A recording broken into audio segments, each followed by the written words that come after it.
ca réewum Mali ña nga xam ne ñoo dëkk ca gox bu ñuy wax Janké nekk nag ci diggante Léré ak Niafounké ca région bu Tombouctou ñoom de daal nañ jóge seen dëkk yooyee ginnaaw nag bi leen djihadiste yi nga xam ne ñoo bokk ci groupe de soutien à l'islam et aux musulmans du Jénim da leen a teg te ñu bokk nag ci waa Al-Qaïda ñoom nag dañ leen a teg woon wax leen ne daal nañu jóge fi nga xam ne nag mooy seen village yooyu ginnaaw bu loolu amee nag armée bu réewum Mali daal dina dem ca village bu Janké doon xool mbir yanam fa demee waaye bañ fa demee daal gis nañ ne la ëpp ci askan ba jot nañu daw faama yooyee ak ñi nga xam ne ñoo leen di jàppale di mercenaires russes yu bokk ci Wagner am nañu ab camp militaire ca fa nga xam ne moom mooy Léré doon sa digganteem ak Janké tollu ci 20 kilomètres ville boobee nga xam ne sax mooy ville bu Léré ñi nga xam ne nag ñoom djihadistes yi def nañ fa blocus ci jeexantalu weerub novembre 2024 ba léegi ñoom de ngir dugg fa yombul ay camion militaire ñoom ñoo fay faral di dugg àllarba nag ci ngoon militaire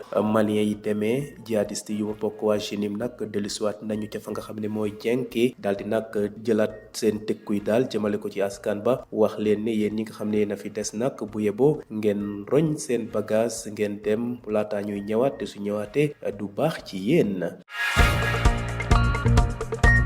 jóge fi nga xam ne nag moom mooy goxub Sahel boobee dem ca région des Grands Lacs boobu ba léegi de xeex bi nga xam ne nag moo dox ci armée rwandaise mi nga xam ne mooy jàppale groupe M23 ci xeex ba am ca République démocratique bu Congo gis nañ ne nag ca bëj penku ba daal xeex yaa ngay wéy di gën a tar foofee nga xam ne mooy sud Kivu ñi nga xam ne nag ñoom ñooy rebelle yi daal dinañ def avancé ba daal di teg loxo ville bu ñuy wax Ivura def fa nag ay yàqu-yàqu yu métti ville boobee sax mu nga nekk ci diggante RDC ak réewum Burundi ñu gis ne nag ca bëj saalumub réew ma jàpp bëj soowub Goma ca Masisi ay militaire congolais nag ñu nga doon dëkku ñi nga xam ne ñooy waa M23 te ñuy jàppale armée congolaise di Wazalendo yi daal ñu ngay def jaloore seen diggante ak waa M23 xeex yooyu sax ginnaaw buñ ko nemmeekoo ca goxub Masisi boobee benn liggéeykat ab médecin la bokk ci waa Médecins sans frontières daal dina am ay gaañu ci ab bal moo ko dal ginnaaw bu mu ko fekkee woon ca fa nga xam ne mooy seen base googee ab xale bu ndaw itam am na ay gaañu ci li nga xam ne moo jëm ci xeex yooyee.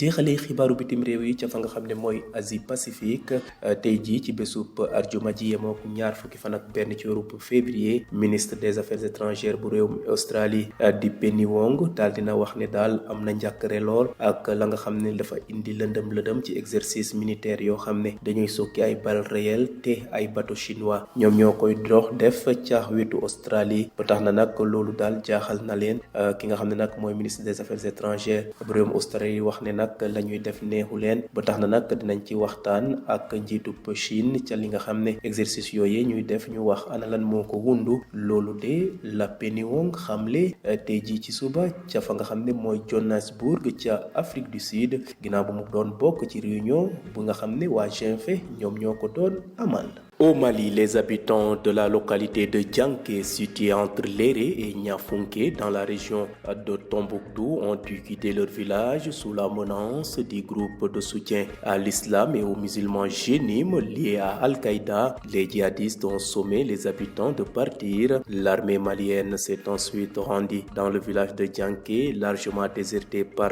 ses habitants. Les Famas et leurs supplétifs de Wagner disposent d'un camp à Léré à une vingtaine de kilomètres, une ville elle-même sous blocus du Jénim. Depuis fin novembre 2024, seuls les véhicules militaires parviennent encore à entrer et sortir de Léré. Mercredi soir, après le départ des militaires, les djihadistes sont revenus à Janké pour répéter leurs menaces et sommer ceux qui ne l'avaient pas encore fait de quitter le village sans violence jusqu'ici. Quittons le Sahel pour la région des Grands Lacs. Appuyé par l'armée rwandaise, le groupe armé continue de gagner du terrain dans les deux provinces de l'est de la RDC. Au sud de Kivu, son avancée a notamment provoqué des scènes de panique et des pillages à Uvura, une localité frontalière du Burundi. Dans sa partie sud, à l'ouest de Goma, à Masisi, des militaires congolais alliés aux milices pro-gouvernementales Wazalendo ont affronté des combattants du M23. Les combats ont grièvement blessé un employé de Médecins sans frontières, victime d'une balle perdue alors même qu'il se trouvait à l'intérieur de la base de l'ONG dans la région. Un enfant qui s'y était réfugié a lui aussi été touché. Bouclons ce rapide survol de l'actualité internationale en Asie-Pacifique. Ce vendredi 21 février, le ministre des Affaires étrangères d'Australie, Penny Wong, a déclaré s'inquiéter du manque de transparence entourant des exercices de tir réels menés par 3 navires de guerre chinois non loin des côtes de son pays et qu'elle ferait part de ses préoccupations à Pékin. Nous en discuterons avec les Chinois, a-t-elle déclaré à la chaîne nationale ABC depuis Johannesburg où elle participait à une réunion du G20.